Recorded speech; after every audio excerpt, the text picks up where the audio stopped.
about these changings, like it's much more international now, and we have a lot of new bars and cafes. Wow, getting there.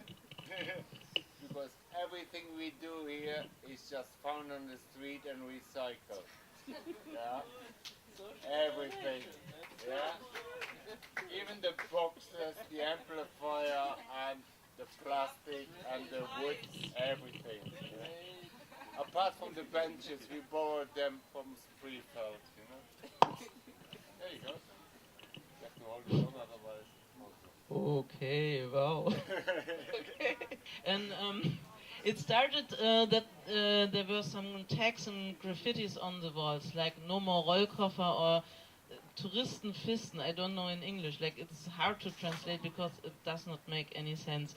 And I wondered why you have these comments on the walls in a city that is famous to be so liberal and open-minded, and I did not understand why and who are these people. So this was one of the starts to research about the subject, about the tourists, and then I found a lot of people, also like tourists and also people like expats who have sometimes problems that they don't speak German, and yeah, and so all this started, and I wanted to do a film for both sides, for Berliners, for tourists, for everybody, and I hope that I can like raise a discussion about the subject, being a tourist, how should tourists behave, how should we behave towards tourists, and all these things. I wanted to have different types of tourists in the film, so you have these nice Taiwanese girls who are like the stereotype tourists in a way, like they come only for a very short time to a city. They want to see as much as possible, and it was hard to convince them that they stay longer than one night in Berlin. So I said, please stay 2 nights because we want to shoot with you. And then they agreed and they stayed 2 nights. And we have the party tourists and all these different types. And we also were shooting with some more people, but yeah, like we had like 100 hours of material, so you have to kill your babies. What I did not like about the tourist subject, that the media only was writing, oh great, we have 1 million more tourists, now we have 2 million more tourists, and always they said, oh no, another new record, 2 million only for Easter holiday. And I thought, yeah, okay, but that's not the only thing on the tourism, so I wanted to raise another kind of discussion because I thought it was very limited, only this more. So and yeah, and now since a few months there are different kind of discussions going on, also with the Bürgermeister, Frau Herrmann. she wanted to have kind of behaving codex for tourists. So interesting discussion started now. Yes, I'm coming from outside. Who is born in Berlin here? Man, so yeah, okay. Yes, I asked this question sometimes, and in almost every situation, like when we have 100 people, then maybe 10 are born in Berlin. So it's always around 7 to 12% are born in Berlin when I'm somewhere on a location like that. So, yeah. And who's a tourist? No tourists. One. Brave.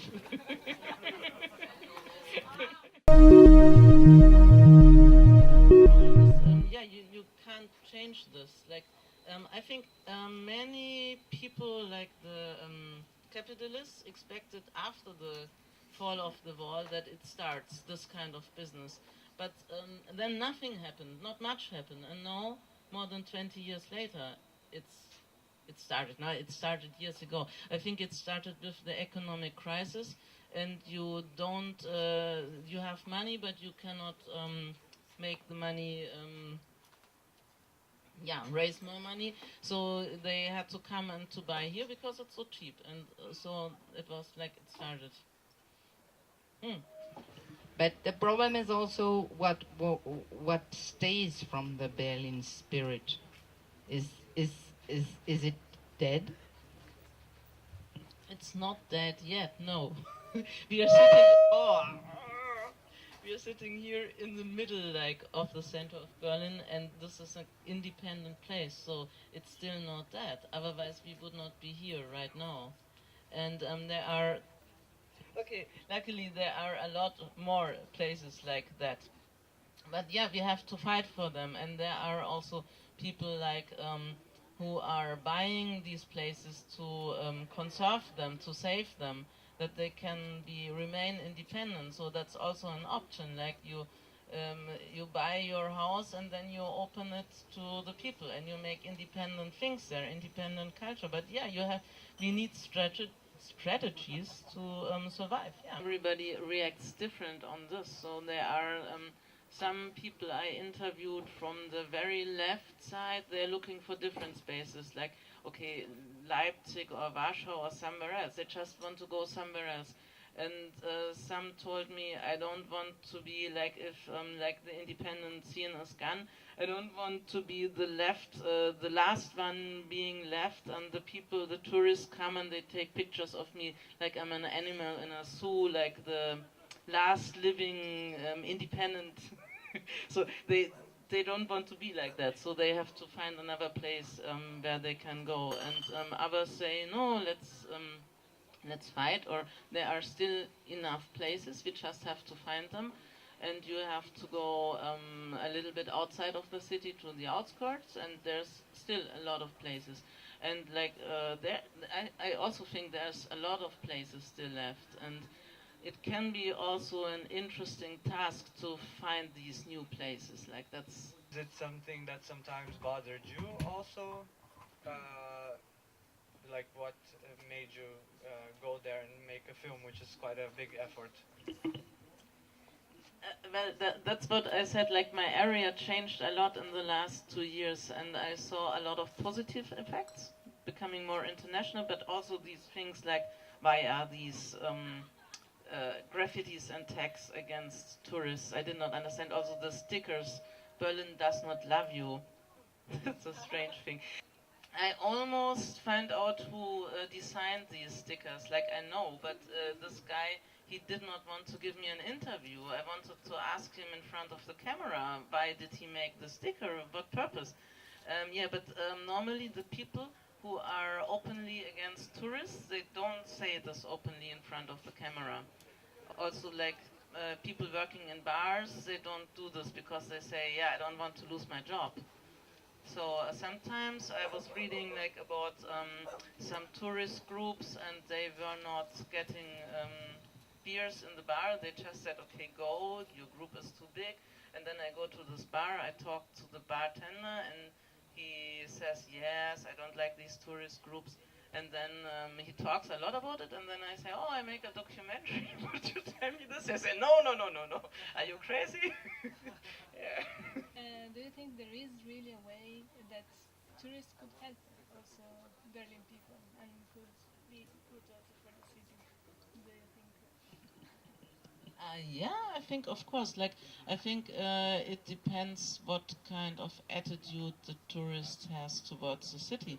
Like, if somebody comes and cares about the city, for example, he comes and there's a demonstration against the rent speculation, all this, and he is interested in the subject, and he just joins the demonstration, then it's something good, because like he is one more to have this demonstration. So tourists can do a lot of good things for the city. They can help a city, and if they care, I think everybody also likes them, because I think what the people don't like is that they see there is somebody who is disrespectful. If somebody comes here and is respectful towards the city and towards the people here, I think everybody loves him. Everywhere, not only in Berlin, of course, everywhere. I find very positive that you feel this sort of an anger. Again, this story is waking me up, like the guy saying there that he could listen to everything. But you use a lot of sarcasm and a lot of irony. I mean, it's just that you are made like that, or do you always try to do this in your general work? Because I think it's very intelligent. Yeah. Thank you. Yeah, I don't want to do an academic film about the subject, so I wanted to use irony and all these things because I also want to entertain and I don't want to educate people. I want to raise a discussion, but I hate to be educative in a way, yeah. I just want to comment that it's also probably an introspect discussion that Germans are the #1 tourists in the world. Of course, that's an important point that everybody who, is a tourist by himself many times, and exactly, they love to be tourists. To me, tourism and this kind of easy jet set lifestyle is not only a social economic issue, but also an ecological, and I would be interested what you think about that. Of course, like the EasyJet started all this kind of mass tourism in Berlin a lot. Like 10 years ago, the first EasyJet flights came to Berlin, and still it is when you come with EasyJet and you have a hostel here and you make a party weekend and you buy drinks and drugs and everything, and it's still cheaper than a weekend just in London or in Paris. So. And the economical, of course, like if everybody comes and flies here, of course, that's not really good, yeah. Mm-hmm.